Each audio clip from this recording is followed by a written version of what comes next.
Welcome to my YouTube channel. Today we are going to study the first chapter of class 11, units and measurement.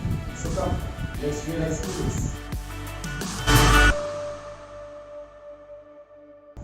So we know physics deals with the knowledge of nature, or we can say natural phenomena, and also the laws governing it. So to understand the nature or to understand the natural phenomena, there are different quantities that are associated with nature. To understand those quantities, we have to need certain things so that accuracy and precise decision or precise measurement can be made. That is why the measurement chapter is so much important in physics. That is why the fundamental part is measurement. So we are going to study with the measurement and unit chapter first, then we are going to understand physics bit by bit till we complete class 12. Okay, so come, let us introduce this chapter first. So I will be doing the first thing, physical quantities. So to understand nature, there are certain things that we need to know. Physical quantities. Physical quantity, what is it? Anything that can be measured. For example, if you want to know how much amount of water is there in this bottle, so you want to know how much amount, so there is a kind of measurement. Okay, so anything you have to measure, that is a physical quantity. So how much amount? So volume. So we need to know the volume. So volume becomes the physical quantity. Anything you want to know. For example, if I want to know what is the length of this rod, if I want to know, so there comes a physical quantity length. So this is what is physical quantity is all about. Whenever there is a kind of any measurement or of object, whenever there is a measurement of object, physical quantity arrives. So what is physical quantity? The basic concept of physical quantity is anything that we can measure. Okay, so you can write it down in your copy also. Okay, for you I am going to write in the board. So here it is. Here is the definition of physical quantity. I would like you to write it down in your copy so that you can refer to it whenever it is necessary for you. So what is it? It is saying that all the quantities which can be measured directly or indirectly, in terms of which laws of physics can be expressed, are called physical quantities. So here it says length of object, mass of object. So physical quantity is anything that can be measured. So here its definition lies. So I hope you got this. What is physical quantities? Now we are going to discuss what are the fundamental physical quantities in our nature, and what are the derived physical quantities, and how the fundamental quantities can be used to derive the different derived physical quantities. So come, let us understand those parts. So here it is, we see fundamental physical quantity. So what is fundamental physical quantity? See, here it is written physical quantities which can be treated as independent of other physical quantities. So first let us understand this part. What this part is actually trying to explain us. This part is trying to explain us this mass, length, time, temperature, luminous intensity, number of particles, and electric current. So these are the 7 basic fundamental physical quantities in our nature. So what is independent physical quantities or the fundamental physical quantities? See, to describe mass, you don't need to say anything different that is also measurable. For example, if I would like you to understand what is volume, if you say volume is length into breadth into height, right? So this is also a physical quantity, length into breadth into height. But to define volume, you are using physical quantities length. See, length is also length, you measure it in centimeter or meter. Breadth is also a length, you also measure it in centimeter or meter, or there are other units also. We are going to understand each and every part after a while. And here it is age. Age is also something that you measure as along lengthwise, right? So volume is defined as multiplication of 3 of this length part, 3 of this length physical quantity. So to describe volume, you are using, to describe volume, that is a physical quantity volume, you are using length multiplication multiplied thrice, right? Length into breadth into height, but that is you are multiplying actually the lengths. So to describe volume, you have to use length. But to describe length, do you need to use any other physical quantity? No. But to describe volume, you are using. That means this is derived, this is not independent. This volume is dependent on lengths, but length is independent. Similarly, just take an example of mass.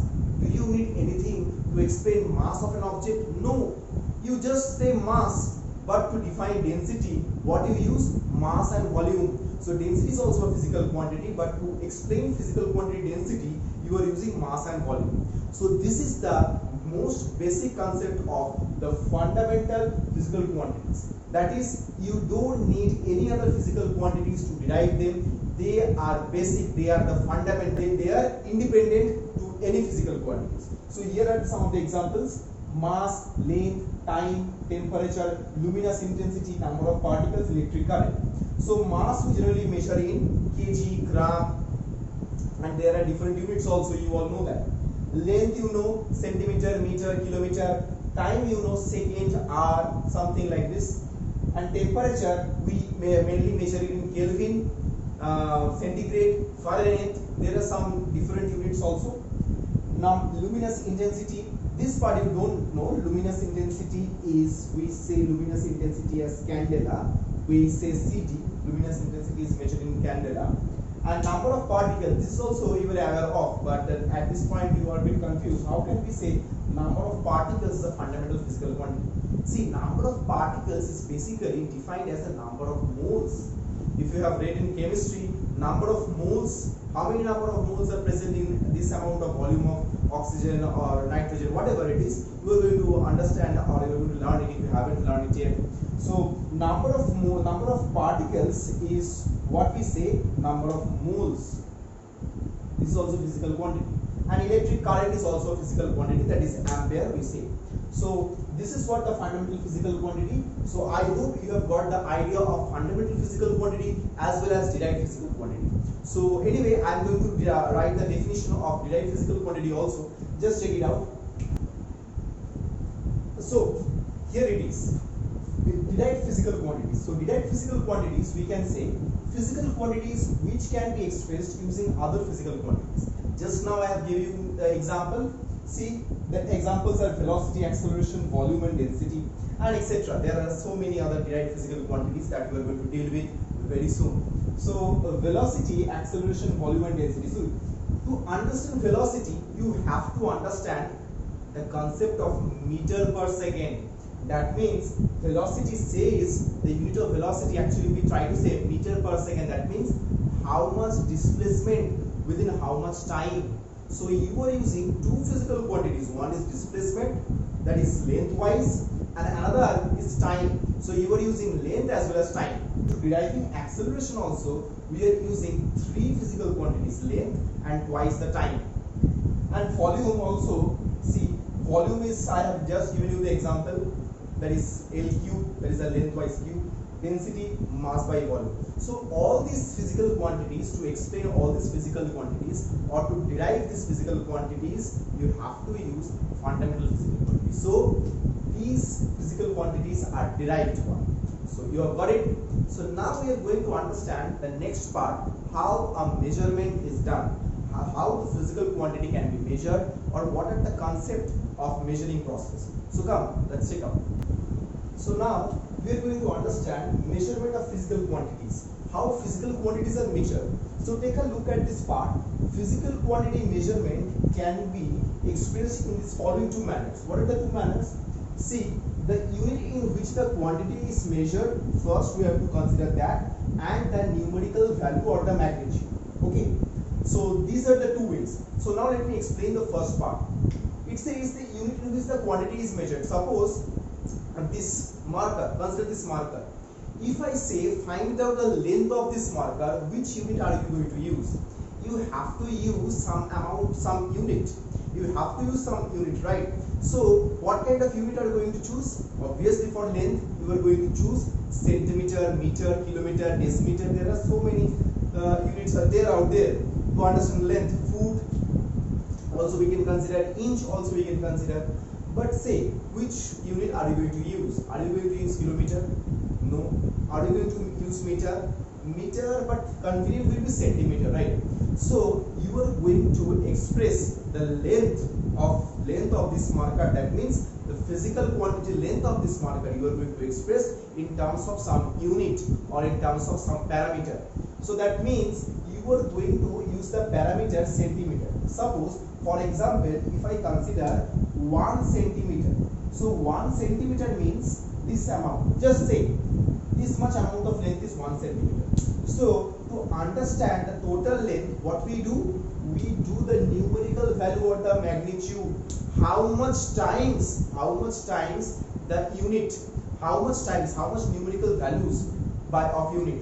I am going to express this very in a convenient and clear way. Just think of like this. I come from a Bengali family, so many of you are Bengali over there. So there is common one thing in Bengali girls is that sari. You know sari.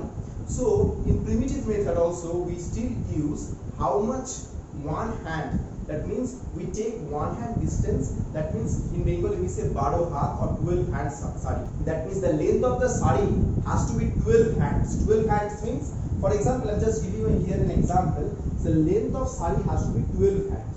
So here in that primitive method, it is one hand. This hand is used as unit. And how much the total length should be? Is it 12 hands, 13 hands, 14 hands, 15 hands? That is the numerical magnitude. That is the numerical magnitude. So a unit is fixed. The total quantity can be expressed as magnitude multiplied with the unit or with the single unit, right? So here we can say Q is equals to NU. Q is equals to NU means here is the unit. That is, you can say take it as 1 centimeter or 1 meter, whatever you want to take, and how much times the unit has to be multiplied, or that means how much times the unit can be multiplied to express the given physical quantity. So this is way how we are going to express any physical quantity. So I hope this is clear to everyone. So this is the two process that is the main thing. You see, we already do these things in our daily life, but we don't recognize such things, right? But here is the main part of this physics, that you have to go very deep into this and try to understand this part. So this is it, how we are going to express this. This Q is equals to NU. This is the basic form, that is unit, you are considering 1 unit, and how much times that unit is being multiplied to express the given quantity. So here Q represents the quantity, N represents the numerical value or the numerical magnitude, and U represents the unit. So if you want me to write, N represents magnitude or numerical value,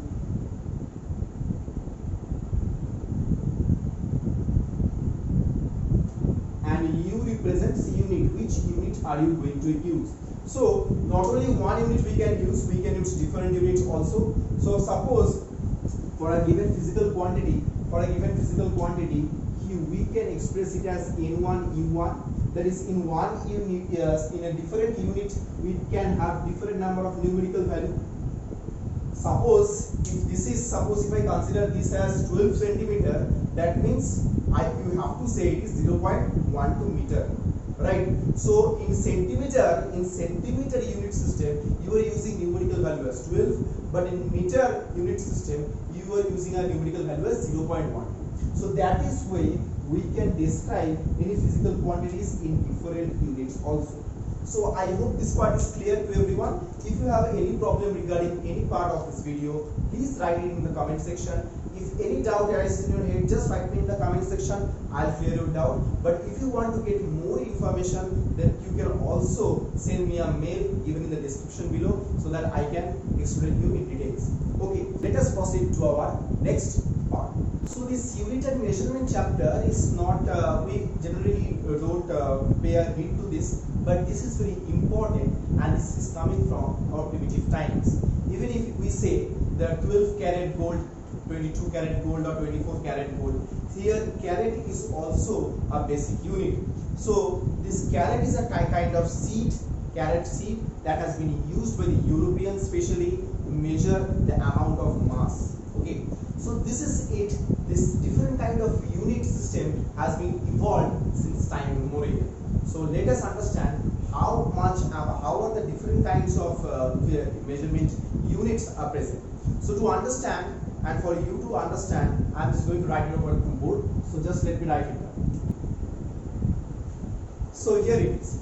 So what is system of units? A complete set of units that can be used to measure different physical quantities, derived or fundamental, whatever it is. So a complete set of units. So first here it is CGS system. So what is CGS system? Suppose if you have to measure length, mass, time. These are the most important physical quantities. Also there are other fundamental physical quantities as well. But these three physical quantities are most important and most popular, we can say, right, among you all. So CGS system, to understand the CGS system, what is this CGS system? So to understand length for CGS system we use centimeter, for mass we use gram, and for time we use second. So this is a system of units where we use centimeter, gram and second to express the different physical quantities required. So this is a set of units. So this is a CGS system. Another is a foot pound system, that is FPS, foot pound system. So this is very important also. See, in our daily life, suppose if you ask me what is your height, so I'm going to explain my height in terms of foot and inch, right? So I'm going to explain it in foot and inch. This is a very common among us. In different countries also, especially in European countries, you are going to see that they always express their weight in terms of pound or their mass in terms of pound. So that is what the system is all about. You are explaining physical quantities, or you are expressing physical quantities with different system of units. So here is also another system of units, the foot pound system, where length is measured in foot, where length is measured in foot, mass is measured in pound, and time in second. Another system is MK system, or you can say this is the modern SI unit system. MK system we use length for meter, for length we use meter, mass we use kg, that is kilogram, and for time we use second. So this is the modern SI units for this length, mass, time. So the SI unit, actually why SI unit is developed? So see, SI unit is developed because there is a main reason behind this. Suppose if I say what is, if I ask you what is your weight, you are going to say, if you are in India, you are going to say me in kg, right? But if you go and ask any foreign people that they are coming from European countries, especially from America, especially from UK or Europe, whatever, they are going to express it in pound. So sometimes to understand a given physical quantity, it becomes a bit difficult if you change the units. So it becomes very difficult.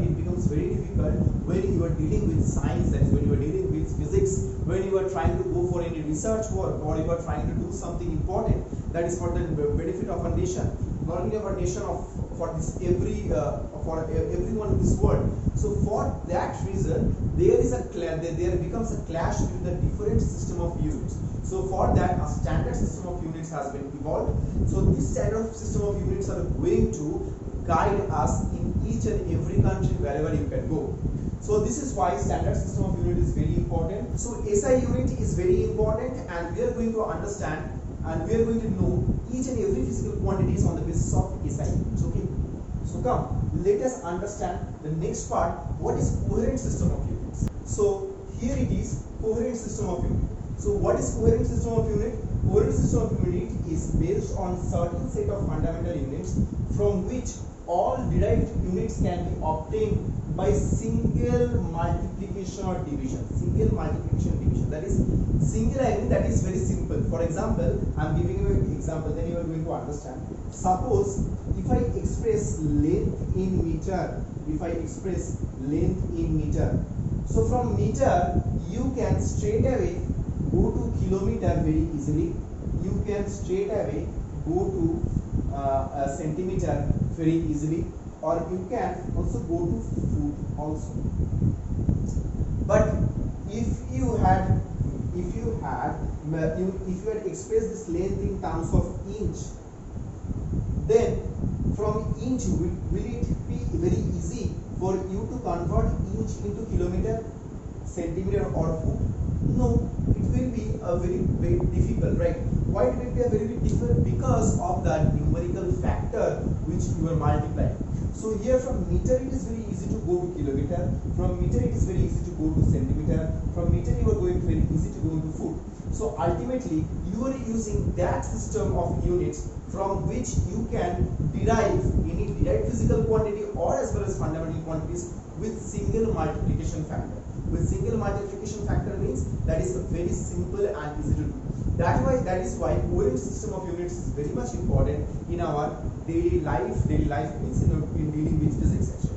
So what is the example of a good coherent source of unit? The good coherent source of unit is SI system, that is the International Standard Unit of System. SI units are a coherent source of units for all physical quantities and each and every branch of science. So this is clear to everyone. So let us understand our next topic, that is dimension. So before we go to our next topic, I would like you to please subscribe this channel, and if you like this content of our channel, then do press the like button. If you like this content of our channel, then do press the bell icon, and also don't forget to like this video. Okay, so let us jump to our next topic. So here it is, dimension of physical quantity. So this is also very interesting here. See, dimension of physical quantity. So what is dimension? It says it is the power or exponents to which the fundamental quantities must be raised to represent the physical quantity. As I said, any quantities can be derived, any derived physical quantities can be expressed using fundamental physical quantities. I gave you example of volume. So just let us take it as volume only. So volume you represent length into breadth into height. So length is measured in L, that is length. Breadth is also measured in L. Height is also measured in L. So ultimately length is measured. Thrice, or we can say exponent of length is 3. So we describe dimension in this way. See, here the volume can be derived from fundamental physical quantity, that is length. So fundamental physical quantity, that exponent raised to fundamental physical quantity is 3. So a to the power 3 can represent volume. Are you getting it? So dimension of volume is L3. So L is a fundamental physical quantity which is used to express a derived physical quantity completely. Similarly, if I take another example, suppose if I consider density. So what is density? The density is mass by volume, right? Mass by volume. This is density. So what is the physical quantity? Which physical quantity are you going to use to express mass? It is a fundamental physical quantity already. So mass is measured in gram only. So we depict mass as m, and volume, as dimension of volume is length into length into length, so it is L cube. So ultimately this comes to be m L to the power minus 3. So dimension of density is m L to the power minus 3. So mass is represented as m, length is represented as L, time is represented as T. So this is the way. So see, mass, length, time, I told you these are the most important fundamental physical quantities. So these physical quantities are used, that is how exponents to which the fundamental quantities, or it is the power or exponents which is being used to represent any derived physical quantity or any physical quantity completely. So actually we are going to express, so what is dimension? Dimension is nothing. We are going to express any derived physical quantities or any physical quantities using the fundamental physical quantities. So fundamental physical quantities are mass, length, time. Yes, there can be ampere also, that is ampere is for current, electricity. There can be candela also, but those physical quantities are also there that can be also used. But this mass, length, time is very important and very popular among all these physical quantities that we all know. So let me give you some more examples, and I think this will be a very good, very bit interesting for you and easy for you as well. Suppose if I consider force. So what we say force is expressed as Newton, we know, but we say force is equals to mass into acceleration. Mass into acceleration. So ultimately, mass for m we are going to write this m, and a means acceleration. Acceleration means meter per second square. Meter is going to measure in length, and second square, meter per second square. That means meter per second square means acceleration is measured meter per second square. That means second square is down, that is divided. So if you are going to write it like this, you can also write it like this also, ms to the power minus 2. You can say it like this, right? So ultimately for mass for meter you are going to use length L, and s, that is time. For time you are going to use t. So on top of t you are going to use like this. So ultimately this becomes the dimension. So if you write it like this, this becomes the dimension of force. This becomes the dimension of force. So this is how you are going to express the dimension of any physical quantity that you need to express. Okay, so I am going to give you a list of physical quantities, so that you have to learn from them. You have to learn from that part, and also I would like you to derive some physical quantities so that it can be a bit easier for you. So let's do it.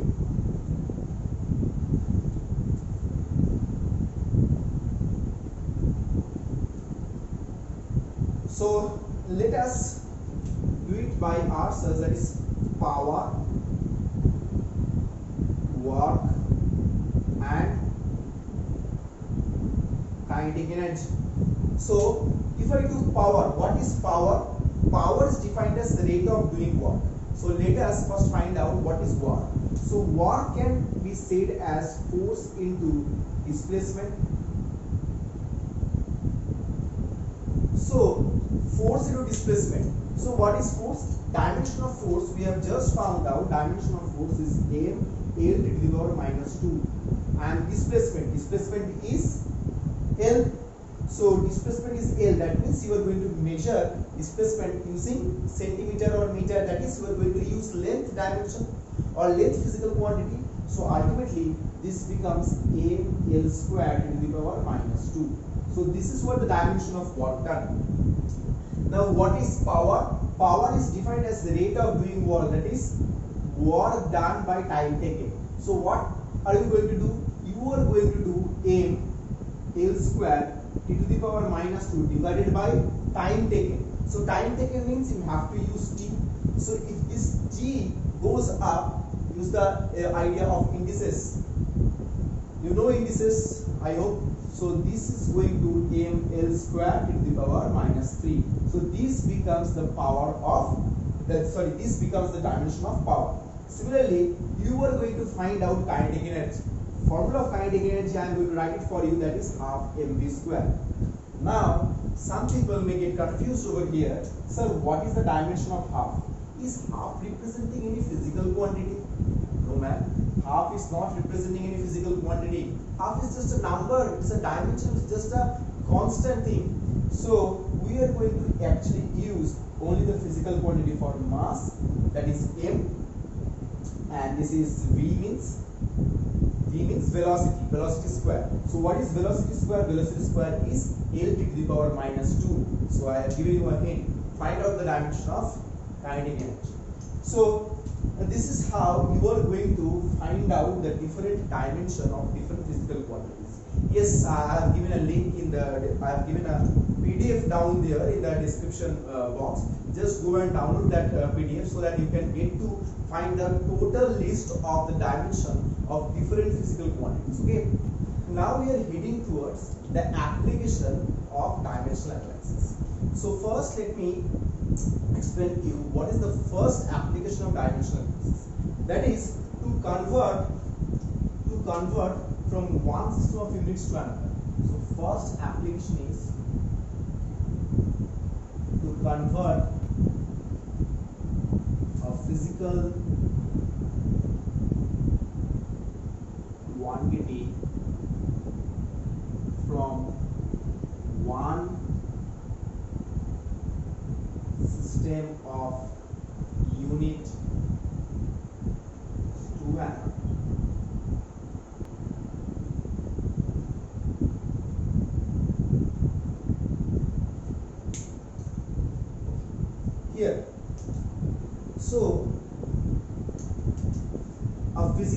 simply can be defined as N1 Q1, that is numerical magnitude into the units, as I have explained you just now. As I have explained you just now. So N1 U1 can also be as N2 U2, right? So N1 U1 can also be written as N2 U2. Understand this part? This part is very important. So I am going to explain you very slowly and steadily so that you can get to learn it quite well. So I am expressing this physical quantity in U1 unit system, that is whose numeral magnitude is N1. That can be also represented in different system of unit that is U2. For that numerical magnitude is N2. So N1 is numerical value or magnitude of U1 system of units, and N2 is the numerical value for U2 system of units. So for a given with magnitude, or suppose for a given dimension, for a given physical quantity,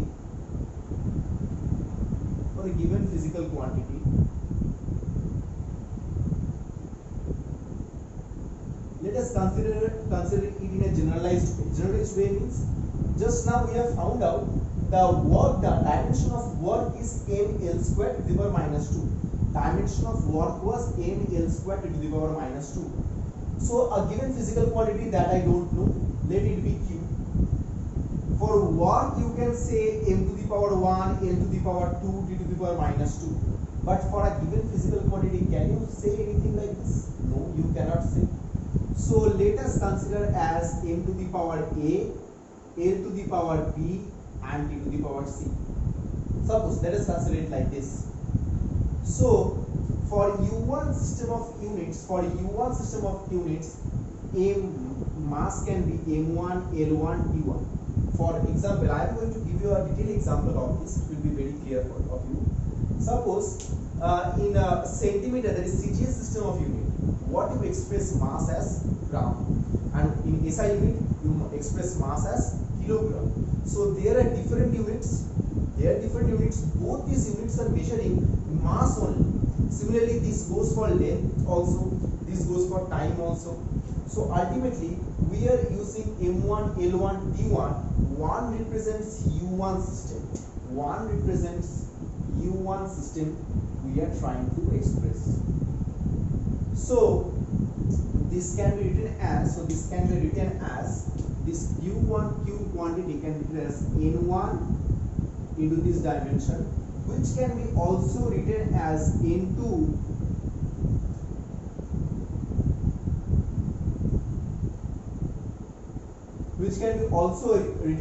like this, where M2, L2 and T2 represents U2 system. So ultimately, I think this part is clear to everyone. So as per this equation, if we write, this comes out to be N1 M1 L1 T1 like this.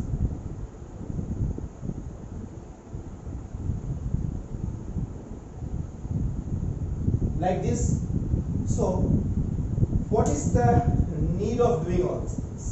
See, as you know, 1 meter is equals to 100 centimeter. So as you know, 1 meter is equal to 100 centimeter. You learned these things by heart, right? But in different system, in different physical quantities, we may also convert this. For example, if I say 1 joule equals to, in CGS system of units, joule is expressed in arch. So 1 joule equals to how much arch? If I ask you to say, then what will you do? So to find these things, to find this relationship, this process is very important. That is to convert a physical quantity from one system of units to another. So we are going to do this one only, to convert 1 joule equals to how many arch. So from this we are going to, this is the main equation. So if we express it a bit more simplified manner, this can be written as, that is 1 joule, Suppose N1 represents the amount of that's the numeral magnitude for U1 system of units, and N2 represents numeral magnitude for U2 system of units. So we can say N2 can be written as M1 by M2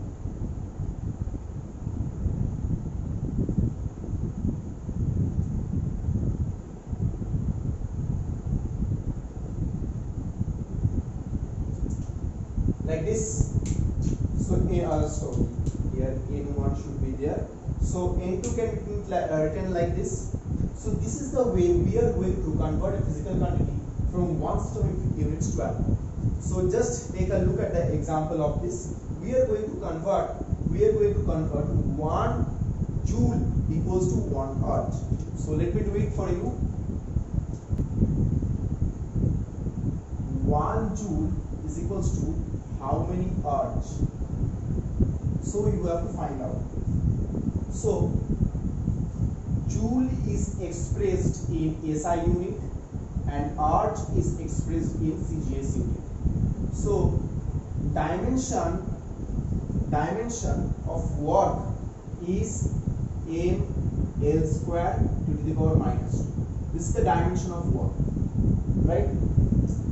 So what is necessary here? Mass, length and time. So mass is here represented as 1 kg, length is represented as 1 meter, and time as 1 second. These are the basic units. For SI system, and for CGS system, mass is represented as, and okay, we have to find out 1 joule. So numerical magnitude N1 is also 1. So mass here is 1 gram, length here is 1 centimeter, and time here is 1 second, and we have to find out N2. So to do this, how we have to evaluate this process? So come, let's check out. So as we know, just from the given formula or the given expression I have just found out here. If you don't remember, just rewind and find it out. So N2, that is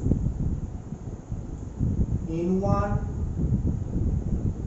it was like this: M1, L1, T1.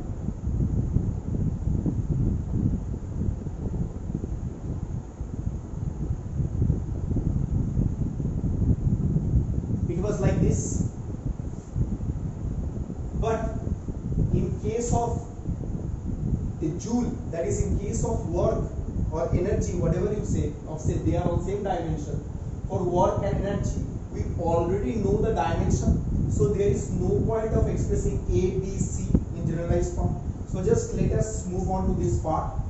So we have to say N1 mass as M, L to the power minus 2. This is 1 into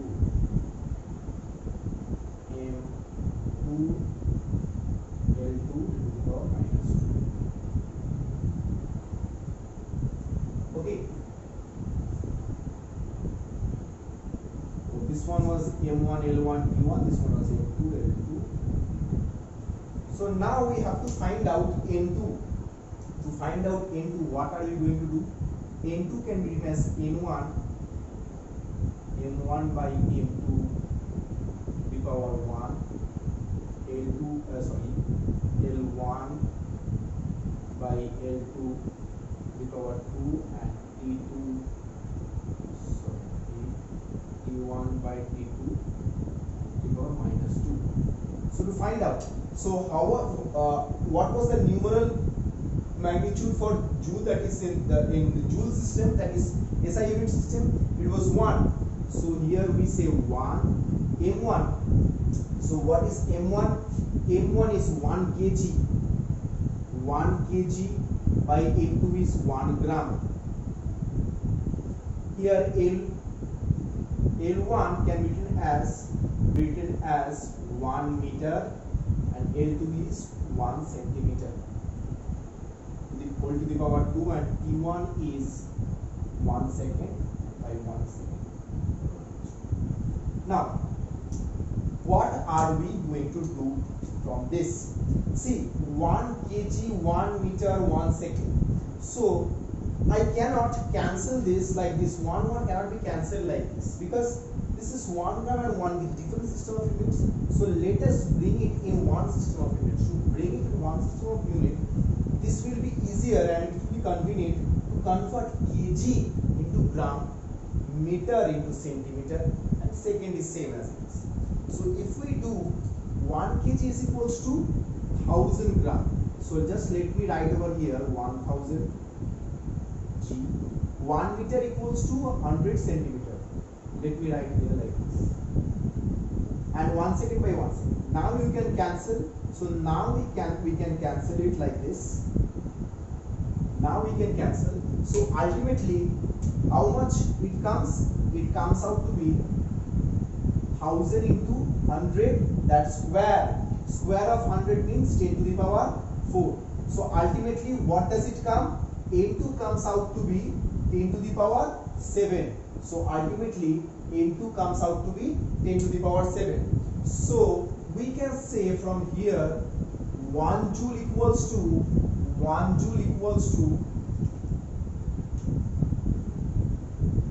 10 to the power 7 arch. This is how you simply convert from joule to arch, or from one system of units to another. If you have any problem, write me in the comment section, or you can also find out me in Instagram also. You can also send messages over there. I will definitely reply you if you have any problem in physics. Okay.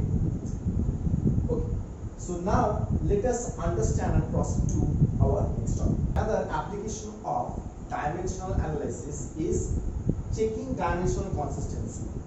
To understand this, we have to first understand this part. What it says, see, according to the principle of homogeneity, a physical equation will be dimensionally correct if the dimension of all the terms occurring on both sides of the equation are same. That means, if I write one equation, suppose half mv square, if I write like this, equals to mgh, is this equation correct?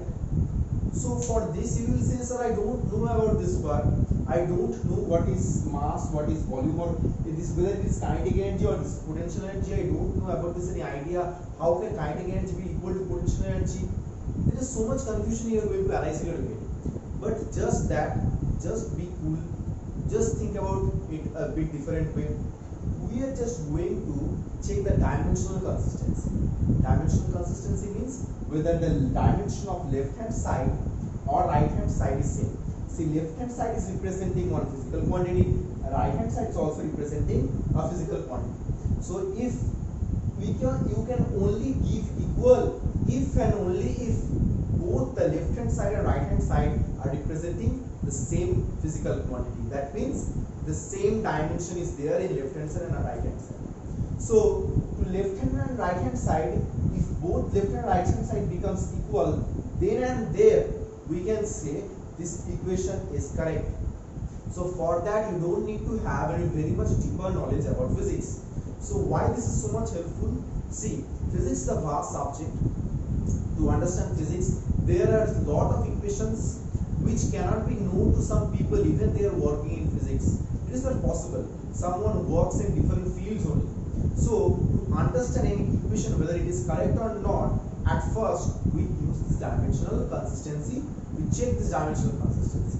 So let us find out how to do. So what is the dimension of half mv square? m to the power minus 2, that square, that is v square. Dimension of v is m to the power minus, l to the power minus 1. Dimension of v is l to the power l to the power minus 1. That square, it comes out to be l square to the power minus 2. And mgh, what is the dimension of mgh? To find out the dimension of mgh, for mass is m, g represents gravitational acceleration. So for acceleration, it is dimension is l to the power minus 2, and h represents height. that is L. So height can be represented using fundamental quantity length. So this comes out to be m L square to the power minus 2. So here we see this ml square to the power minus 2 is ml square to the power minus 2. That means LHS and RHS both are equal. So as LHS and RHS both are equal, this gives us an idea that yes, this equation is correct. So by principle of homogeneity, we can say this equation is dimensionally correct. You don't know anything about this. If you don't know anything about this, you can only say that this equation is dimensionally correct. Okay, this part is clear. We are going to take another example to understand this. So let us find out. So here we are with another example. So what it's saying that find the dimension of A by B in this equation. So in this equation, F is said as force, T is time, and X is given as distance. Okay. Now here by principle of homogeneity, dimension of left hand side has to be equal to dimension of right hand side. That's good. That means if this is dimension of, if force has dimension of m a to the power minus 2, now you are understanding why I told you to learn the dimensions from the chart I have given. Because to understand this part, if it is said in the question of different dimensions, you have to find this out. Okay. So there is no time for you to derive the dimension of a force. So you have to learn few dimensions. Anyway, this is the dimension of force. So the right hand side should also be equal to the dimension of force. Now, can you add, is it possible to add 5 centimeter plus 2 centimeter? Is it possible to add? Yes, this comes out to be 7 centimeter. But can you add like this 5 grams with 10 centimeter? No, these two are representing different physical quantity. So we cannot add different physical quantity like this. So to add different physical quantity, this is not possible. So that means to add both the physical quantities should be same. That means whatever the physical quantity this represents, that should be equal to this also. So ultimately this right hand side should be equal to this to get dimensionally correct. As it is said in the question, that is F equals, there is no question, nothing is said about check or find out. Nothing is said about checking the dimension. It is already checked. You have to find out dimension of A by B. That means this is dimensionally correct. That means right hand side is equal to the dimension of m a to the power minus 2. That means you have to understand right hand side, this part as well as this part, both are same dimension. As because they are same dimension, then only they can be added. Just think about this example. Okay. So from here we get the idea of this one.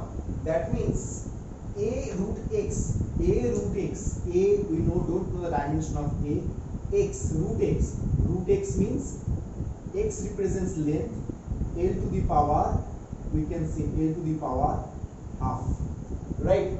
This should be equals to m L to the power minus 2. This should be equals to m L to the power minus 2 because this should be equal to the dimension of f as it is said dimensionally correct. So ultimately we get A is equals to m L to the power minus 2 by L to the power half. So this comes out to be, A comes out to be m L to the power 1 minus 1 by 2. This comes out to be half only to the power minus 2. Now similarly BT square should also be equals to dimension of m L to the power minus 2. As it is dimensionally correct, RH is equals to this one. The right hand side is equal to this m L to the power minus 2. And as they are added, then it is very clear that this dimension of this is equal to dimension of this, then only they can be added. So ultimately this BT square should also be equals to m L to the power minus 2. So here D represents t to the power p square, and here m l minus 2. So b comes out to be m l by t square. So this comes out to be m l to the power minus 4. So ultimately this is the scenario. So now the question is find out the dimension of a by b. So a by b, just put the dimension over here, m l to the power half to the power minus 2 by m l to the power minus 2. So from here you can simply say m cancels out, and a is going to be l to the power minus half and t to the power minus 2. So this is what the dimension of a by b. So I hope this example is also clear to you. So there are many numericals regarding this. I will explain with the numericals with another video also. So just find it out, and if you have any problem, write me in the comment section. And if you find this video is helpful, please don't forget to press the like button over there and also subscribe this channel. So come, let us understand and proceed to our next topic. This is also another application of dimensional analysis. So what is this? This is actually another way or another useful application of dimensional analysis which can be used to actually find out the relation between two quantities, two physical quantities. How? Suppose there are many scenarios or many cases in physics that has been found. Suppose for law of gravitation, you are going to understand the gravitational force depends inverse square of distance. That I am already telling you that it depends inverse square of distance. Whether it depends directly or inversely, whether it depends directly square distance or directly square to anything or inverse square to anything, you don't know. Suppose if you don't know, then how are you going to formulate? To formulate these things, you can use dimensional analysis, and it is a very immense idea, and it is very immense useful for us to find out. So let's check out. Suppose here in the question, I am not writing the question over here in the board. Here in the question, just consider the question. It says velocity of water, as it says, velocity of water waves depends on lambda, that is wavelength, acceleration due to gravity, and density of water. So this is proportional, okay? It depends. Oh, now you are going to say that how can you write directly depends or inversely? No, I am not talking about directly or indirectly. I am just trying to let you know that it depends. That's why I have to write as lambda to the power a. If it inversely proportional to lambda, it would have been a will be minus 1. So I don't know anything whether it depends directly or inversely. Lambda to the power a, g to the power b, and rho to the power c. So to write this equation, we use constant k lambda a g b rho c. The k is a dimensionless constant, so we are not going to worry about this k. So by principle of homogeneity, as you all have already formed this as equation, so from the principle of homogeneity, this left hand side dimension should be equals to this right hand side dimension. So just let us find out it like this. Dimension of velocity is L to the power minus 1. So dimension of velocity is L to the power minus 1. And here k is dimensionless constant. Lambda, dimension of lambda, that is L, only length, wavelength, that is length, L to the power a. G is L to the power minus 2 to the power b, and rho is density. Density is mass by volume, that is m L to the power minus 3 to the power c. As there is no space in this, the board is quite small, so just consider, okay.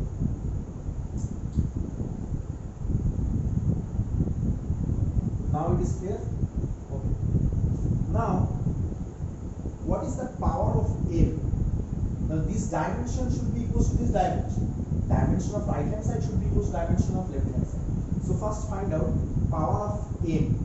Power of m is c. Power of l is a plus b minus 3c. Concept of indices. And t can be written as minus 2b minus 3c. So this is the dimension of right hand side. So dimension of right hand side should be equal to dimension of left hand side by principle of homogeneity. So if you just equate powers of length, that is m, l, t, if you just equate the power of m, l and t, equating power of m, l and t, what we can say? By equating we can say a plus b minus 3c, that is a plus b minus 3c. What is the power of a in the left hand side? So this should be equals to 1. C. What is the power of m in the left hand side? There is no sign of a, that is m to the power has to be 0. C becomes 0. And from here t, that is minus 2b minus 3c minus 2b. Okay, so very sorry. How can it be minus 3c? There is no sign of t over here. So this will be only minus 2. Just correct it over here. Correct it. So minus 2b becomes equals to minus 1. So ultimately from these three equations we can say b is equals to half. So you got the value of b is equals to half. You got the value of c equals to 0. So if you put the value of c and b in this equation, you are going to find out a. So let us find out. So a plus half is equals to 1. So a equals to 1 minus half, that means a is also half. So ultimately I got value of a and b. So ultimately I have already got value of not only a and b, I have also got value of c also. So now if you put the value of a, this becomes half, b becomes half, c becomes 0. So you can write the formula. So you can write the formula over here. Velocity is equals to k root over lambda g. K root over lambda g, right? How can you say lambda and g, that you hold to the power half, both are half. So this is the formula we have written. So you had no idea about the how the velocity of water is dependent with the wavelength of the water, acceleration due to gravity, and the density of water. You have no idea about the relationship among all these things. But by using the principle of homogeneity and dimensional analysis, you have been able to formulate this. So this is also a very important part of dimensional analysis and it's very useful for us. So I hope this is clear. Yes. Apart from this, there are also some limitations which are going to find out. We are going to find out in the PDF that I have already given in the description box. If you like this content of this channel, don't forget to press the subscribe button and press the bell icon to get further notification regarding our new video which will be uploaded. Thank you for today. Enjoy.